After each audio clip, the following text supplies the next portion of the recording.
दृष्टि से बाण शक्ति से जीते ये सारा रण।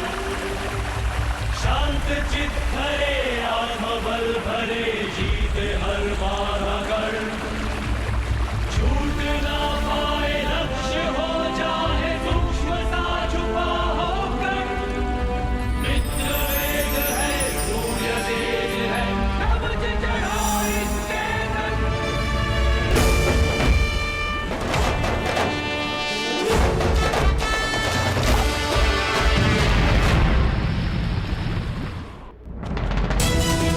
कर्ण! पुत्र! कर्ण! कर्ण! कर्ण!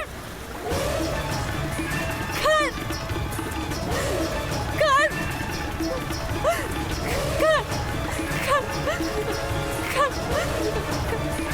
तुम ठीक तो हो ना? कोई काम तो नहीं है, कोई पीड़ा तो नहीं है ना तुम? पुत्र, कितने भयभीत क्यों हो पुत्र? मौन क्यों हो पुत्र? क्या हुआ? मैं पर्वत से गिरने वाला था और क्या हुआ? हाँ?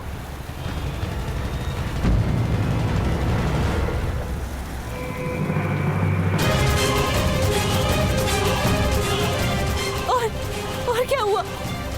खैर पुत्र, तुम मौन क्यों? क्या हुआ? मैं पर्वत से गिरने वाला था और क्या हुआ?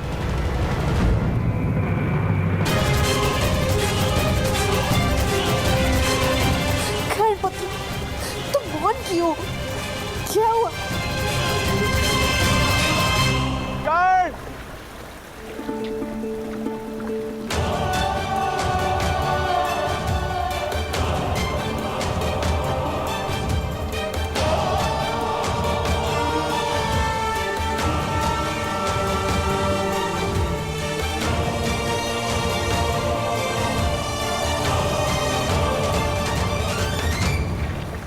ईश्वर की कृपा कि तुम ठीक हो।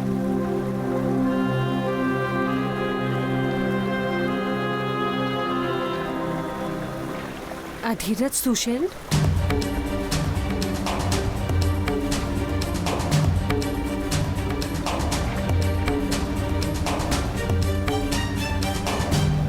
आप मेरे पिता के सारथी थे ना?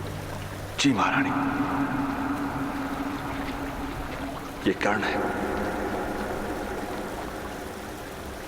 मेरा पुत्र।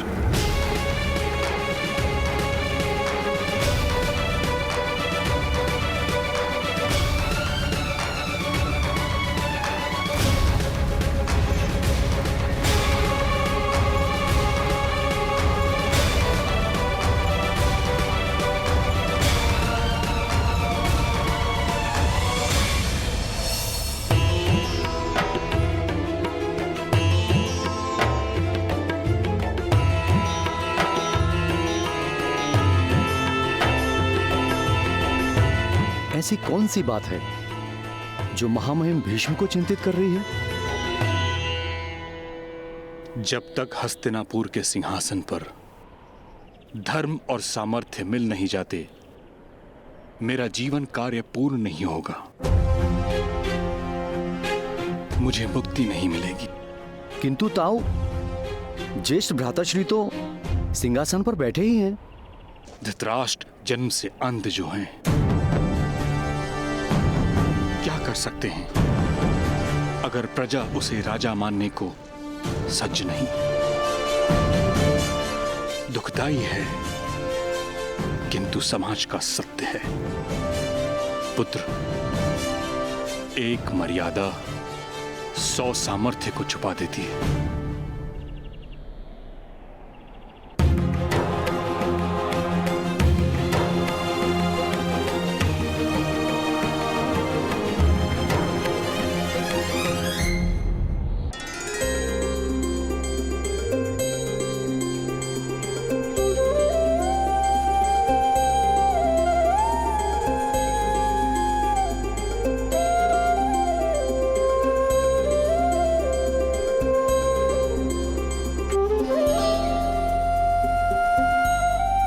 अधिरथ महोदय, कुछ क्षण कर्ण को विश्राम कर लेने दीजिए।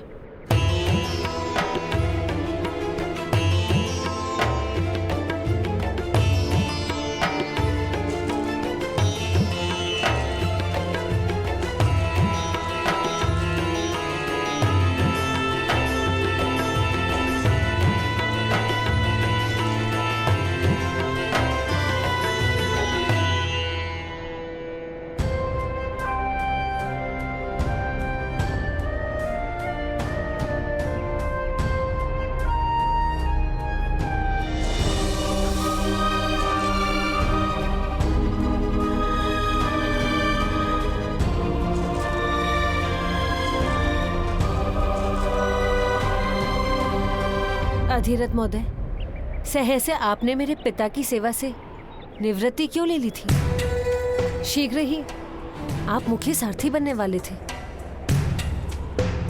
महत्वाकांक्षा तो वही थी राजकुमारी, किंतु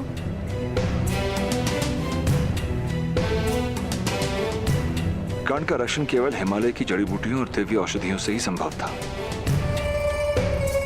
राजकुमारी, मनुष्य मानता है कि जीवन का मार्ग सदा के लिए सीधा और सरल चलता रहेगा,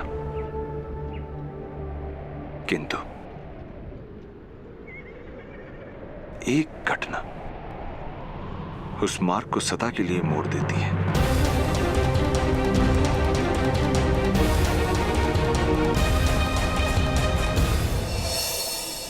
किंतु ताऊ, भाभी श्री की कोख से जन्म लेने वाली संतान तो राजा बन ही सकती है।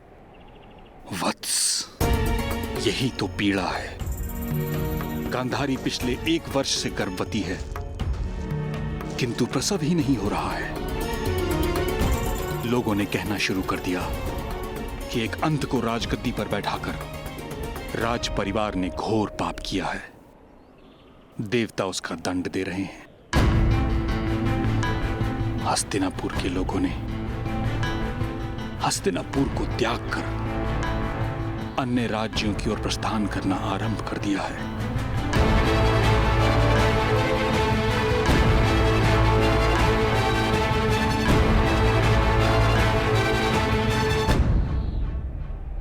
वत्स, बुद्धिमान व्यक्ति वही है जो ईश्वर की इच्छानुकूल कार्य करे। ईश्वर की इच्छा शायद यही है कि कुंती का पुत्र हस्तिनापुर का सम्राट बने।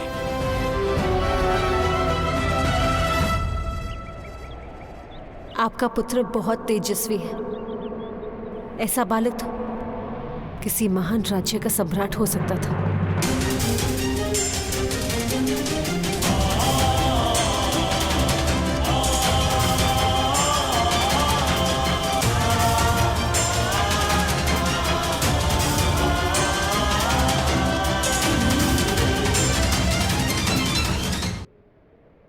आप हस्तिनापुर के सम्राट पांडु हैं?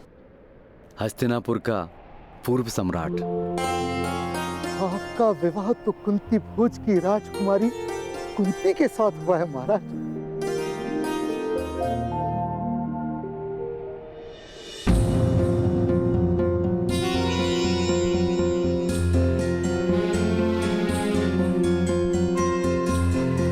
आपके विवाह के समय मैं कुंती भोज नगर नहीं था। अपना दिव्य रथ लेकर आया था मैं यहाँ।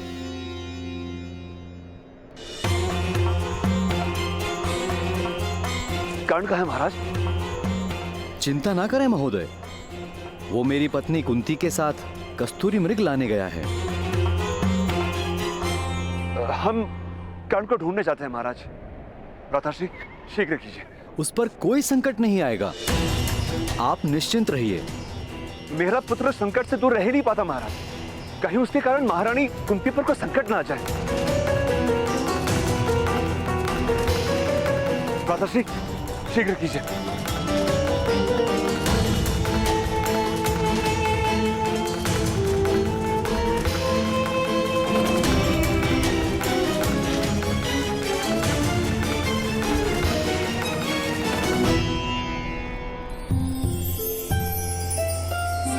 तुम्हारी माता का नाम क्या है कर्ण? राधा। और मेरा एक अनुज है शोन, वो मुझसे एक पैर से भी छोटा है। अच्छा, एक पैर से भी छोटा है। तब तो उसकी रक्षा का सारा दायित्व तुम पर होगा, है ना? मैं सदा ही उसका रक्षण करता हूँ, इसलिए तो मैं कसूरी मृग पकड़ने अकेले आया हूँ। पुत्र, हस्तिनापुर को एक उत्तराधिकारी देने का कर्तव्य तुम्हारा है। असंभव है ताऊ।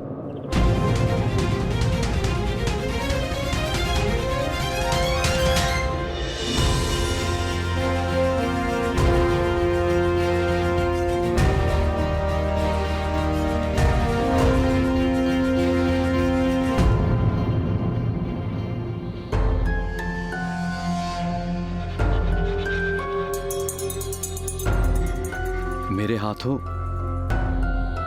ऋषि किंदम की हत्या हुई है।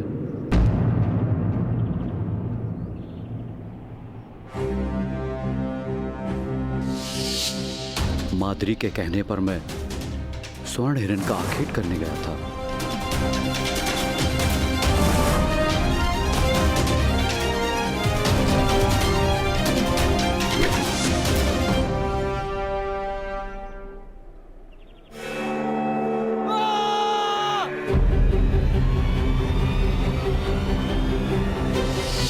जब भूल से ऋषि किंदम को मेरा बाण लगा, तब वे अपनी पत्नी के साथ थे।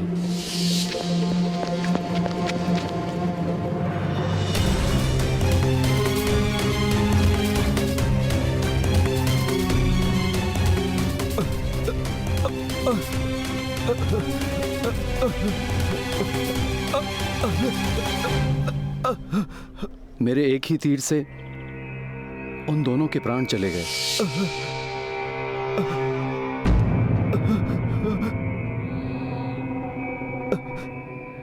तुझे मैं श्राप देता हूं, यदि तुम अपनी पत्नी के निकट गए तो तुम्हारे प्राण निकल जाएंगे। तुम्हारे माध्यम से तुम्हारी पत्नी को कभी संतान प्राप्त नहीं हो सकता। ये मेरा श्राप है। आज श्राप है मेरा, श्राप है मेरा, श्राप है मेरा, श्राप है मेरा।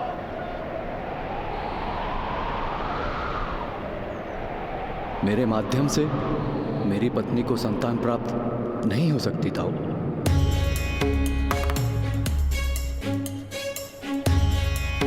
तो क्या यह हस्तिनापुर का दुर्भाग्य है कि उसका सिंहासन सदैव रिक्त रहेगा? किसी चमत्कार, मंत्रबल अथवा नियोग से यदि मेरी पत्नी को कोई पुत्र प्राप्त हो, तो उस पुत्र को दत्तक लेकर भी मैं उसे हस्तिनापुर का उत्तराधिकारी घोषित कर दूंगा। ईश्वर करे ऐसा कोई चमत्कार हो। चलो आ जाओ, चलो बैठो यहाँ।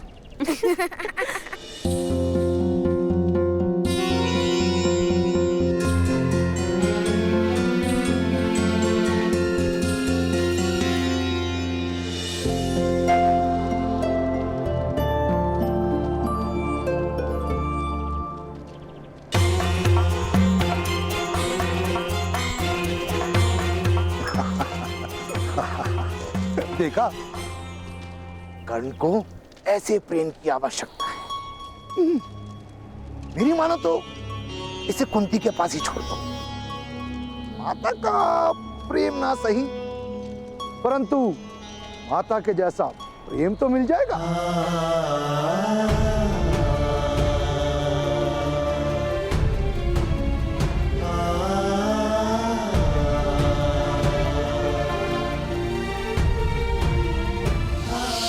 कभी मेरा पुत्र नहीं बन सकता आर्य, और इस बालक को मैं प्रेम नहीं दूंगी आर्य।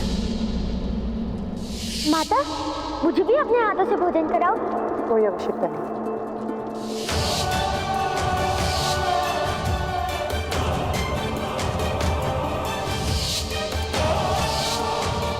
पाना ही मेरे जीवन की एक पीड़ा है।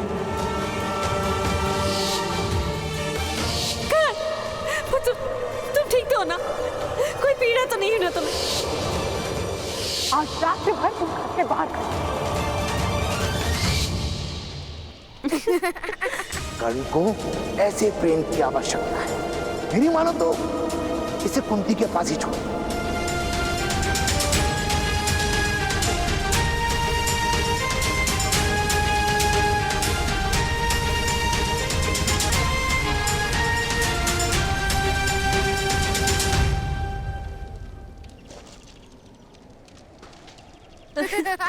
ये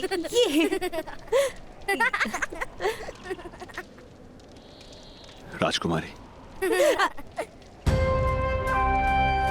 आपकी आज्ञा लेना चाहता हूं। हमारे प्रस्थान का समय हो गया है। कर्ण पुत्र,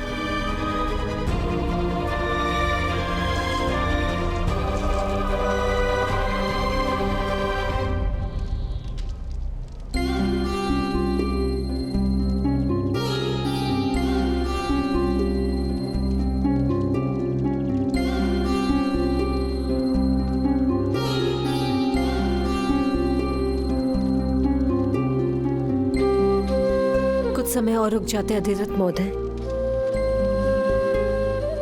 रात्रि का समय है। आप कल प्रातःकाल प्रस्थान कर सकते हैं। कल प्रातःकाल बहुत देर ना हो जाए।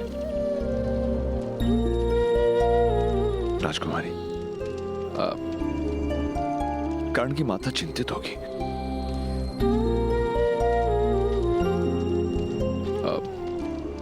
कर्णपुत्र, राजकुमारी के चरण स्पर्श करो और उनसे आज्ञा ले लो।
मेरा स्मरण करोगे ना पुत्र?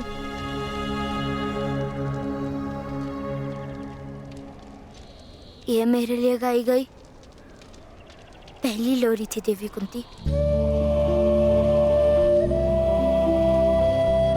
इसलिए मैं हमेशा स्मरण रखूंगा।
अपनी पत्नी को समझाओ सुषेण। उन्हें बताओ कि महारानी कुंती को उसके पुत्र से कितना प्रेम था। कर्ण क्रोध का नहीं, प्रेम का अधिकारी है। यदि वो अभी भी नहीं मानी तो मैं कह देता हूं कर्ण को मैं अपने साथ ले चलूंगा, अन्यथा महारानी कुंती के पास छुट जाऊंगा। उन्हें भी पुत्र का प्रेम मिल जाएगा। नियति का खेल भी विचित्र है। कर्ण को माता का प्रेम नहीं और महारानी कुंती को संतान की कोई संभावना नहीं। तात्पर्य? ऋषि किंदम का श्राप है महाराज को। यदि उन्होंने अपनी पत्नी को स्पर्श भी किया तो उनकी मृत्यु हो जाएगी। महारानी कुंती को कभी संतान नहीं हो सकती। अभी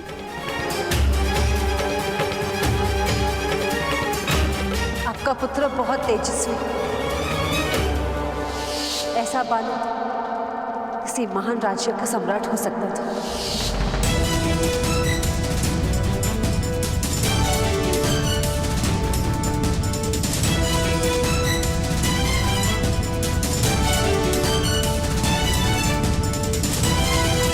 अरे अधिरथ, अधिरथ!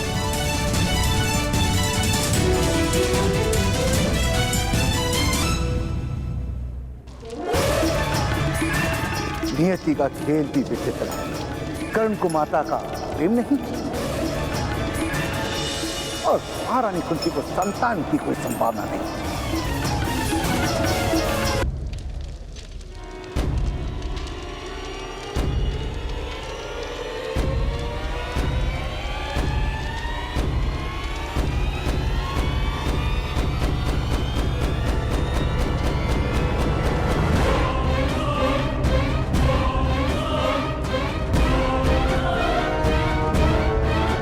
अपने प्रण का विस्मरण हो गया अधिरथ महोदय।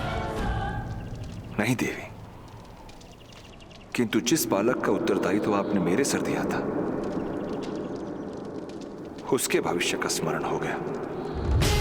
एक सी का बालक कुछ समय के लिए एक छोटी सी घड़ी में छुप सकता है, वहां पल नहीं सकता। कर्ण की दिव्यता मेरे आवास में कैसे पल सकती है? हस्तिनापुर के सिंहासन पर अधिकार है उसका। उसका अधिकार है राजकुमारी कुंती की ममता पर। नहीं अधिरथ, कर्ण को कभी हस्तिनापुर का सिंहासन प्राप्त नहीं होगा, क्योंकि कर्ण महाराज पांडु का पुत्र नहीं। क्षत्रियों में नियोग के माध्यम से भी पुत्र प्राप्त होना उचित माना गया है, किंतु उस पद्धति में समग्र परिवार की सहमति होती है। विवाह से पूर्व जन्मा बालक स्त्री के पति की संतान कभी मानी नहीं जा सकती। राजकुमारी का ये रहस्य यदि प्रकट हो गया तो महाराज क्रोध में आकर राजकुमारी का त्याग भी कर सकते हैं। महामहिम इस बात को हस्तिनापुर का अपमान मानकर कुंती राष्ट्र पर आक्रमण कर सकते हैं। जब माता सीता की पवित्रता पर संदेह होता था तो राजकुमारी का क्या होगा? कर्ण का क्या होगा? तो क्या राजकुमारी की कोख से जन्म लेना कर्ण का दुर्भाग्य है? माता तो केवल जन्म देती है अधिरथ, भाग्य तो विधाता देते हैं। कर्ण को प्रेम और परामर्श दीजिए, उससे अधिक उसे समाज से और कुछ नहीं दिला पाएंगे आप। तो समाज के भय से मैं कर्ण को उसकी माता के प्रेम से वंचित रखूं?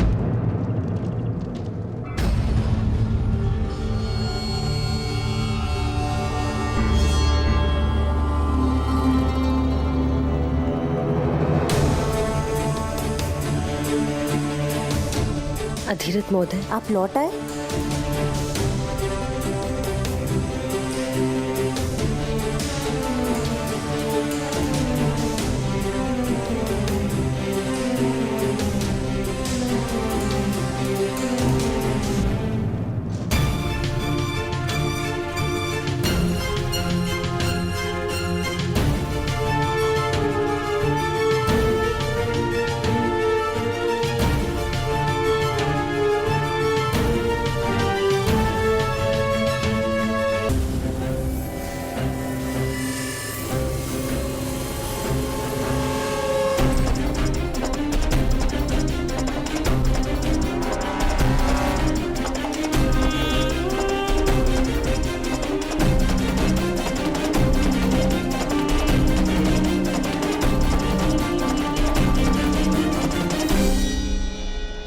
राजकुमारी, आपकी ओर से कर्ण के लिए कोई भेंट प्राप्त करने आया हूं। बच्चों के स्वर्ण कच्चे होते हैं। आपकी दी गई भेंट कर्ण के लिए आपके स्मरणों का आधार बन जाएगी।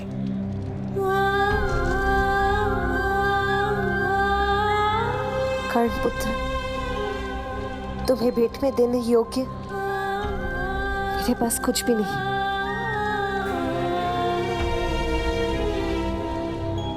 केवल इस अंगूठी के।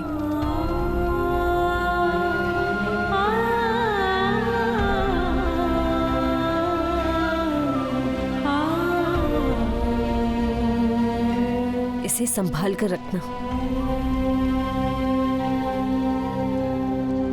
जीवन में एक बार इस अंगूठी के बदले तुम्हें हस्तिनापुर से वरदान प्राप्त होगा।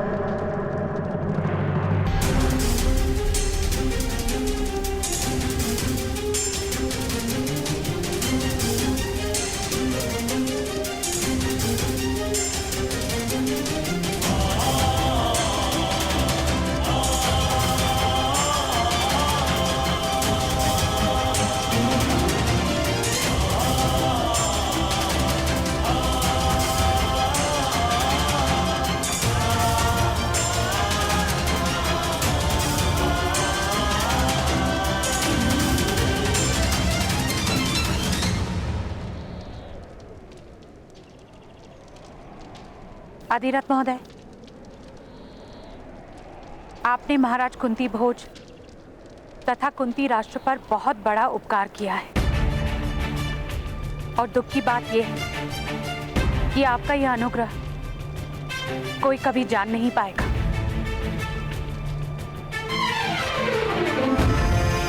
मैंने केवल अपना कर्तव्य निभाया है देवी।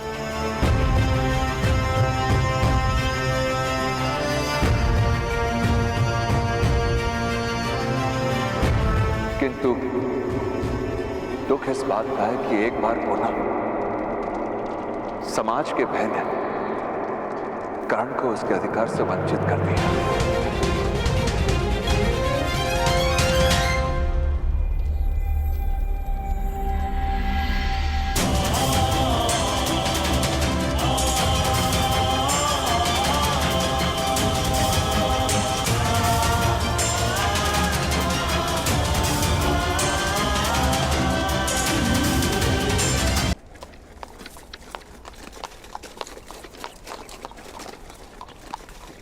माता, लगता है भ्राताश्री आ गए।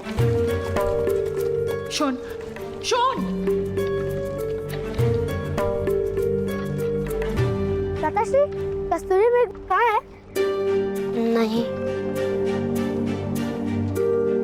कस्तूरी मृग हाथ नहीं आया शोन। किंतु यदि आप कस्तूरी मृग नहीं लाएंगे तो माता का प्रेम आपको किस प्रकार प्राप्त होगा? अरे कस्तूरी मृग तो स्वयं आएगा। अब तो तुम्हारे भ्राता महारानी कुंती और महाराजा पांडु के मित्र हैं। कस्तूरी मृग क्या, अब तो स्वर्ण का कस्तूरी मृग आएगा। चलो भीतर चलो। पता है शोन, महारानी ने तुम्हारे भ्राता कर्ण को अपनी अंगूठी दी है। अब तो तुम्हारी माता ने यदि कर्ण को प्रेम नहीं दिया तो दरिद्र रह जाएंगी और पछताएंगी। आर्या, जेठ जी से कहिए कि कुंती बोझ का राज सारथी एक छोटे से गांव में छोटे छोटे रथ बनाकर पूरे वर्ष में केवल 2 सुवर्ण मुद्रा प्राप्त करते हैं। इससे अधिक दरिद्रता और क्या आएगी? और मैंने कहा था उसे कस्तूरी मृग लाने के लिए, मैंने कहा था धनुष उठाने के लिए, तो फिर उसकी मूर्खता का दंड मुझे क्यों मिल रहा है? संतान की मूर्खता का दोष और संतान की सफलता के लिए प्रशंसा दोनों माता को ही मिलते हैं। यदि तुम कर्ण जैसे चमत्कारिक और दिव्य बालक को अपनाओगी तो प्रशंसा तले डूब जाओगी, गर्व से फूल ही नहीं समाओगी। मुझे किसी की प्रशंसा की कोई आवश्यकता नहीं है। और ये दिव्य है ना, तो ये मत भूलिए, दिव्य का स्थान दिव्य लोक में है, देवताओं के बीच में।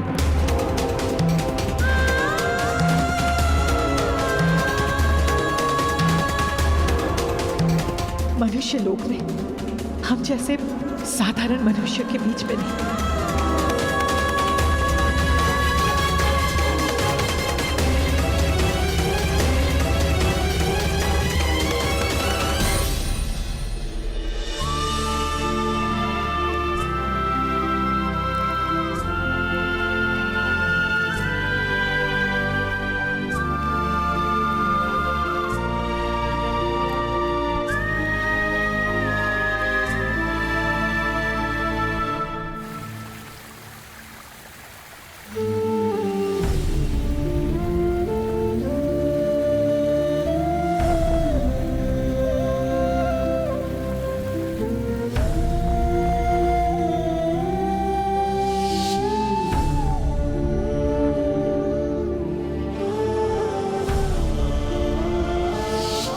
और ये दिव्य है ना, तो ये मत भूलिए, दिव्य का स्थान दिव्य लोक में है, देवताओं के बीच में।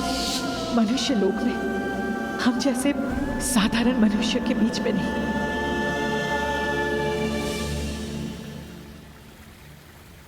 भ्राताश्री, इस प्रकार यहाँ क्यों बैठे हैं?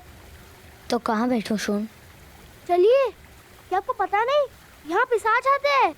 अब मुझे पिशाच से कोई भय नहीं, वैसे भी मेरी मृत्यु होने वाली है। माता ने उचित कहा है, दिव्य का स्थान देवलोक में ही होता है। पर माता का क्रोध तो कल तक उतर जाएगा।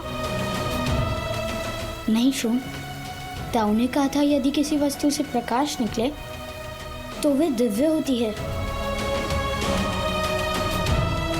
और मेरे शरीर से भी प्रकाश निकलता है।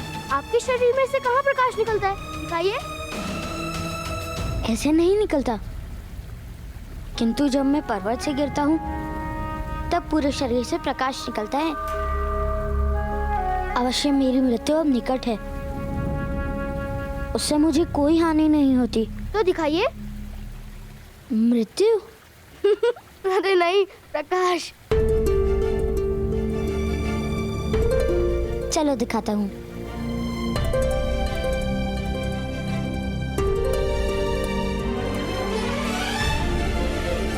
और कितना चलाओगे भ्राताश्री? अब अपना दिखा दो ना दिव्य कवच। ठीक है।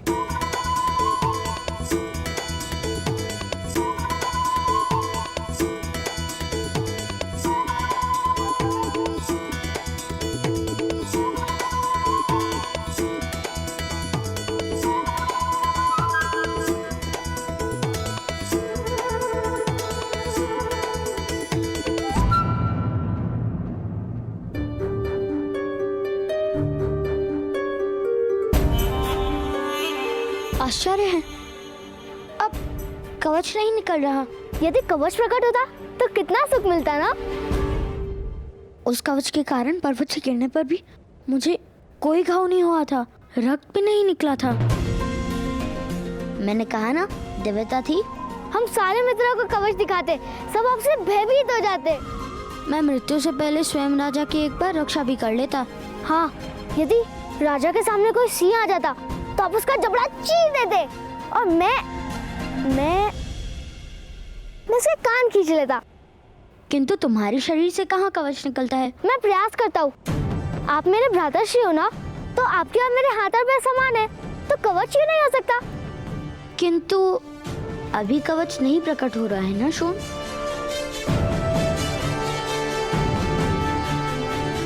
संभवतः पर्वत से गिरने पर प्रकट हो। मैं प्रयास करता हूँ। नहीं शोन, ठहरो, ऐसा साहस करना उचित नहीं।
श्री के शरीर से कवच प्रकट होता है। और आपने देखा वो पत्थर भी कैसे टूट गया। किंतु मुझे और मेरे भ्राताश्री को कोई हानि नहीं हुई।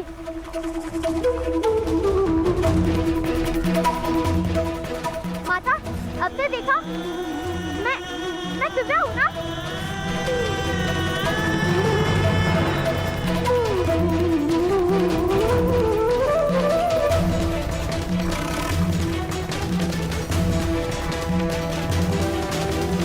अंदर रखना, विनाश हो तुम। मेरे शोन से दूर रहना। शोन, चलो। छोड़ दो मुझे माता, मुझे भ्राता कर्ण के पास जाना है। कोई आवश्यकता नहीं है।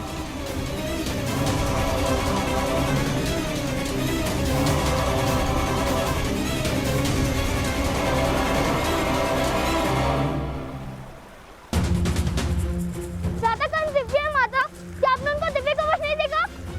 अब हमें कोई हानि नहीं होगी। कर्ण स्वयं हानि है शोन। यदि तुम उसके साथ रहे तो तुम पर भी विपदा पड़ेगी। तुम क्यों नहीं समझ रहे हो शोन? कर्ण का कवच केवल उसी की रक्षा कर सकता है, किंतु वो हम सबके लिए मृत्यु का कारण बनेगा।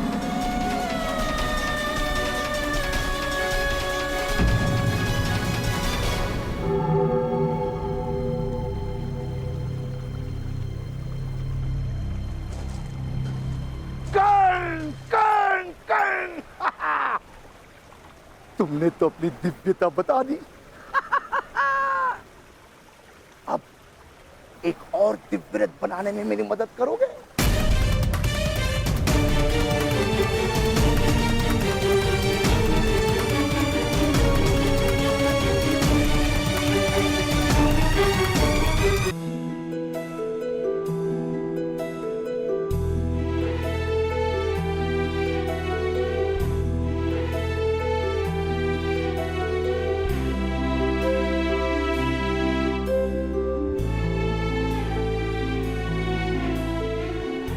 मेरी दिव्यता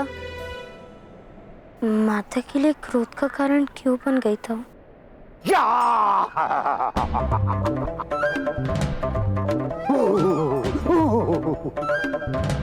तुम्हारी माता भयभीत हो गई होगी।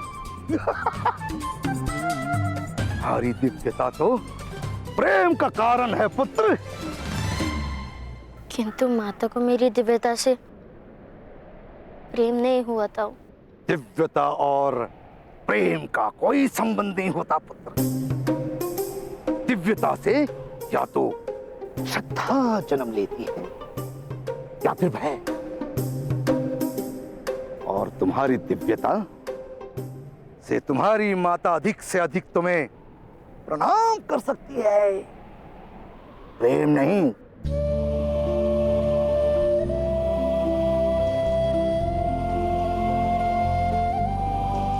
माता से प्रणाम की अपेक्षा किस बालक को होती है ताऊ?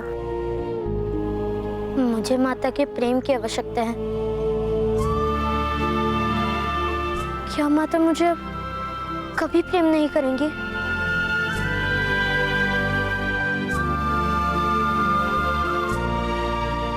नहीं, नहीं पुत्र नहीं,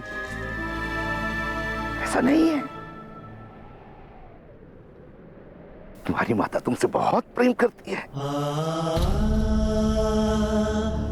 ईश्वर हो या माता अपनी निर्बल संतान को सदा ही अधिक प्रेम दिखाती है। और शून में तुम जैसा चमत्कारियां तो है नहीं, शक्तियां तो है नहीं, बस इसी कारण तुम्हारी माता शून पर अधिक ध्यान देती है।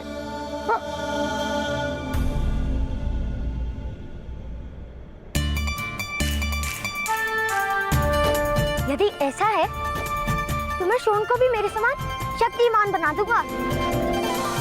फिर माता हम दोनों को एक समान प्रेम करेंगी।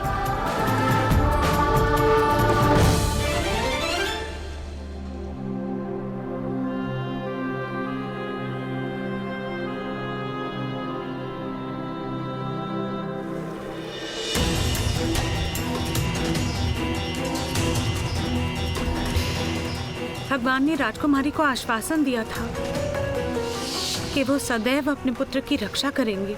यही कारण है कि इस बालक के पास दिव्य कवच तथा कुंडल है। आपका पुत्र बहुत तेजस्वी है। ऐसा बालक तो किसी महान राज्य का सम्राट हो सकता था।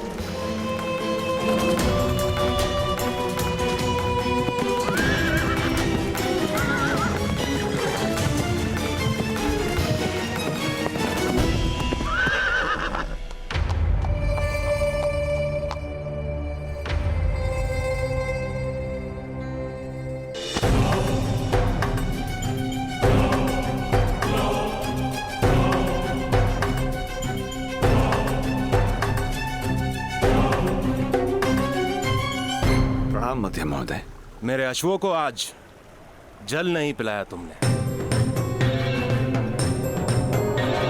क्षमा कीजिएगा, किसी काम में व्यस्त हो गया था। मैं अभी जल पिला देता हूं। किस काम में व्यस्त है अधिरथ, बहुत अच्छे से जानता हूं मैं। स्वयं अपनी आंखों से देखा है मैंने।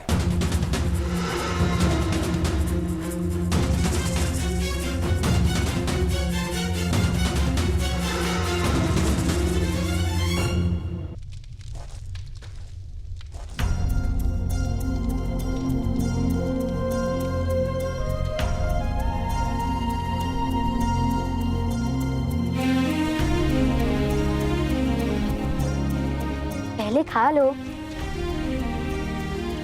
इतना क्रोध क्यों शोन? माता ने कहा है कि आपके कवच के कारण हम सबकी मृत्यु हो जाएगी। किंतु मैं जानता हूँ जब तक आप हमारे साथ होंगे तब तक मृत्यु हमें स्पर्श भी नहीं कर सकती है। किंतु माता ये बात समझती क्यों नहीं? अच्छा पहले खा लो। किंतु तुम तो ये बात समझते हो ना?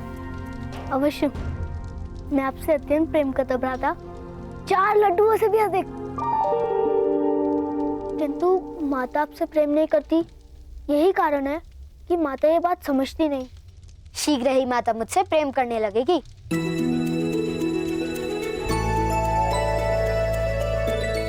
मैंने माता का प्रेम पाने का मार्ग ढूंढ लिया है।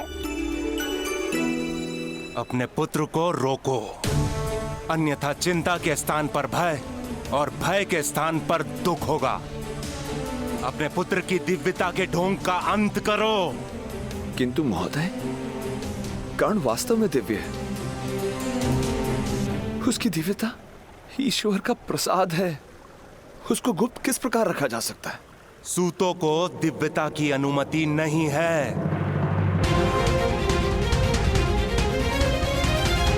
ईश्वर का प्रसाद जात पात नहीं देखता महोदय। यदि ईश्वर का प्रसाद है तो उसे मंदिर में बिठाओ और गर्भगृह का द्वार बंद कर दो, तब उसका नमन किया जाएगा। किंतु जीवन मंदिर में नहीं बीत सकता, उसे संसार में आना ही पड़ेगा। और जिस दिन वो समाज के मध्य आया, उस दिन उस पर जात पात का बंधन अवश्य होगा।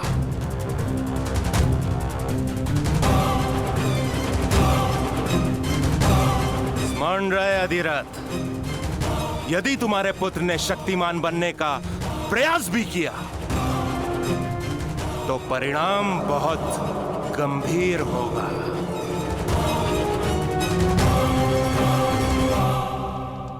हाँ, मैं तुम्हें भी अपनी भांति महान धनुर्धर बना दूंगा। उसके पश्चात माता का प्रेम मुझे भी प्राप्त होगा।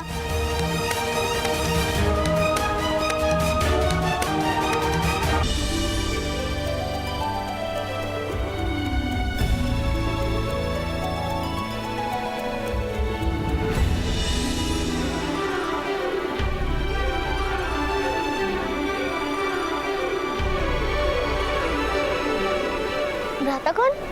आप मत्स्य को लक्ष्य बना रहे हैं? मत्स्य को नहीं, मत्स्य के मत जो पत्थर है उसको।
प्रकार धनुष उठाओ, इस प्रकार प्रत्यंचा खींचो, अपने नेत्र केवल लक्ष्य पर रखो और पवन की दिशा देखो। स्थल संधान करते समय मस्तक थोड़ा सा नीचे और हाथ ऊपर होने चाहिए। ना मस्तक मेरी आज्ञा मान रहा है, ना हाथ और ना ये धनुष। मुझे लगता है मेरे कारण आपको माता का प्रेम कभी प्राप्त नहीं होगा। प्रयत्न करते रहो शोन, उस प्रयत्न से क्या लाभ होगा उसकी चिंता छोड़ दो। जाओ शोन, अब तुम फिर से प्रयत्न करो।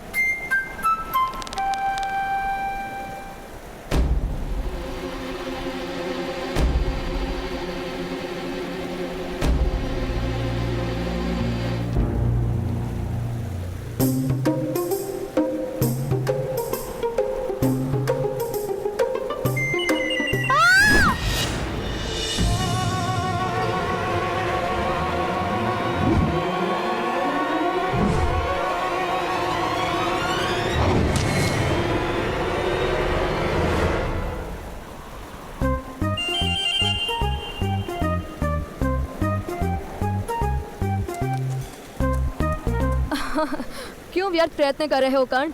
मेरे पिता कहते हैं कि धनुर्विद्या सूतों का कार्य नहीं है। किंतु मेरे ताऊ कहते हैं विद्या उनकी होती है जो ग्रहण कर ले। और यदि विद्या ही क्षत्रिय होने का प्रमाण है तो शोण भी धनुर्धारी बन जाएगा।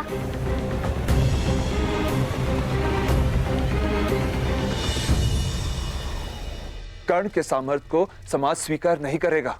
सामर्थ्य कभी स्वीकार की याचना नहीं करता, नए समाज की रचना करता है। प्रार्थना नहीं, परिवर्तन करता है।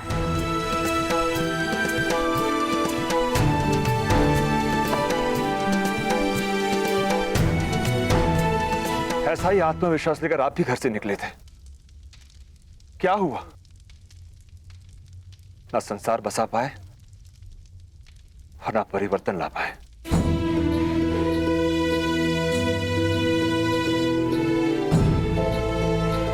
क्योंकि मुझ में सामर्थ्य कम था। किंतु कर्ण दिव्य है, वास्तव में दिव्य है। अवश्य किसी देवता का प्रसाद है ये तुम्हारा सौभाग्य है कि कर्ण ने तुम्हारे घर में जन्म लिया है। कर्ण वो है जो समय को बांधेगा, जो इतिहास का निर्माण करेगा, जो समाज में परिवर्तन लाएगा। मूर्खतापूर्ण बात मत करो। क्षत्रिय तो जन्म से ही होता है। तो क्या क्षत्रिय विद्या लेकर जन्म लेते हैं? हाँ अवश्य, इसीलिए तो कहते हैं धनुर्विद्या पर क्षत्रियों का अधिकार है। तो करो प्रदर्शन अपने क्षत्रिय होने का।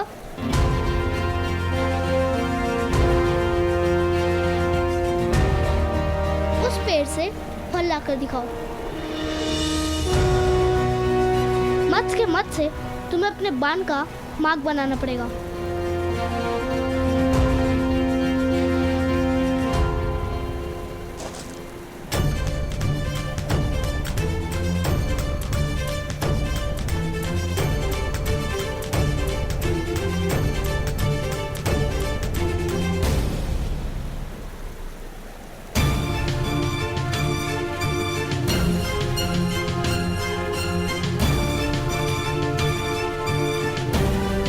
प्रथम तुम करके बताओ।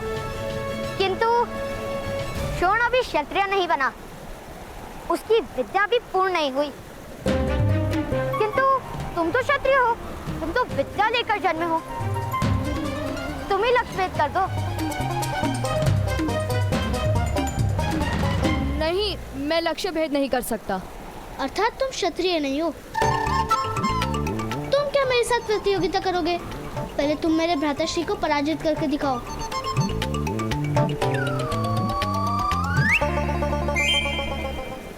और जब तक तुम भ्राताश्री को पराजित नहीं करोगे तब तक हम तुम्हें क्षत्रिय नहीं मानेंगे। असंभव! मैं अपने छोटे से बालक के कंधों पर आपके सपनों का भार नहीं आने दूंगा। कृपा करके उसके मस्तक में मिथ्या वचन मत भरिए। मेरी तो केवल इतनी इच्छा है कि वो अपना जीवन सुख और संतोष के साथ जी। नहीं बनाना चाहता उसे योद्धा, नहीं करवानी है समाज के साथ शत्रुता, उसके जीवन में संघर्ष नहीं भरना चाहता मैं। सामर्थ्य और संघर्ष में तो पति पत्नी का संबंध है अधिरथ। नहीं भ्राताश्री, कोई संघर्ष नहीं होगा उसके जीवन में। कर्ण सामान्य है और एक सूत की तरह सामान्य जीवन जिएगा। इस समय प्रकाश कम हो गया है। मैं कल प्रातः का लक्ष्य भेद कर दूंगा। सुनो, यदि तुम लक्ष्य भेद नहीं कर पाए तो तुम्हें भ्राताश्री के चरण स्पर्श करने पड़ेंगे, और यदि लक्ष्य भेद कर पाए तो मैं तुम्हारे चरण स्पर्श करूंगा। चलो श्वेत केतु, चलो।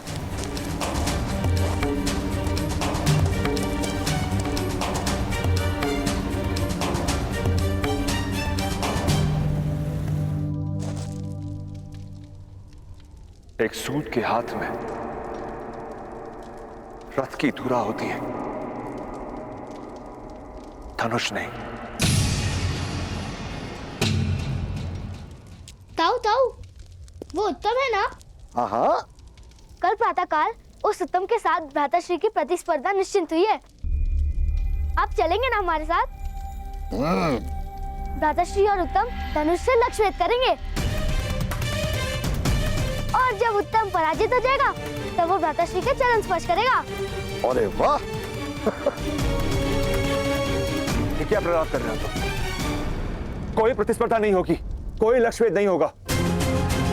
किंतु पिताश्री, यदि प्रतिस्पर्धा नहीं होगी तो भ्राताश्री को उस उत्तम के चरण स्पर्श करने होंगे। तो कर्ण चरण स्पर्श नहीं, बड़ी बात करेगा।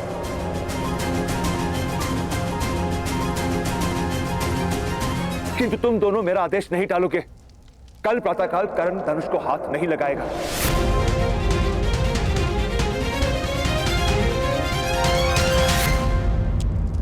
पिताश्री, कल प्रातःकाल मुझे आपके साथ आने का आदेश दीजिए ना। क्यों पुत्र, सेना निरीक्षण में तुम्हें क्या रुचि? मुझे चरण स्पर्श करने में रुचि नहीं। मैंने एक भूल कर दी पिताश्री। जाओ।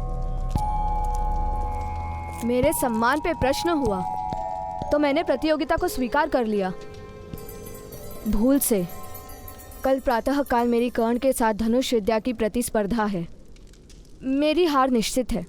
वो सूत पुत्र अब भी ये साहस उसके पिता को चेतावनी दी थी, फिर भी यदि उसने कल धनुष का स्पर्श किया तो जीवन भर उस साहस के लिए पछताएगा।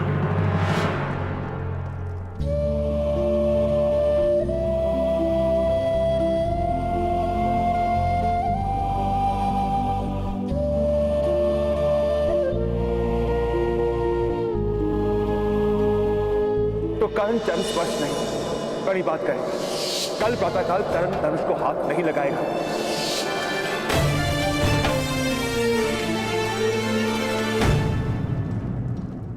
तुम्हारी ओर से मैं उत्तम के चरण स्पर्श करूंगा। शोन,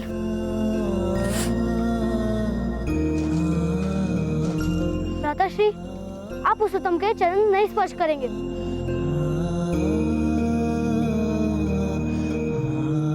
आपको प्रतियोगिता करनी ही पड़ेगी।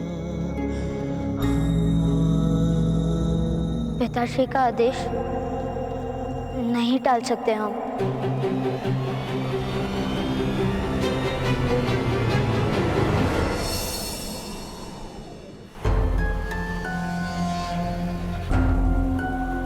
वो सूत पुत्र नहीं आएंगे। क्षत्रियों से प्रतियोगिता करने का साहस सूत पुत्र में नहीं होता पुत्र, और चरण स्पर्श करने की संभावना से वो कर्ण भयभीत हो गया होगा।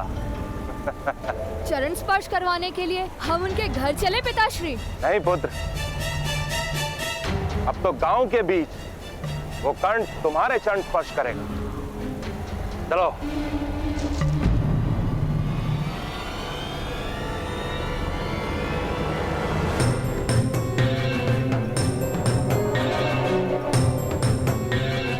चलिए भ्राता, बाहर चलते हैं।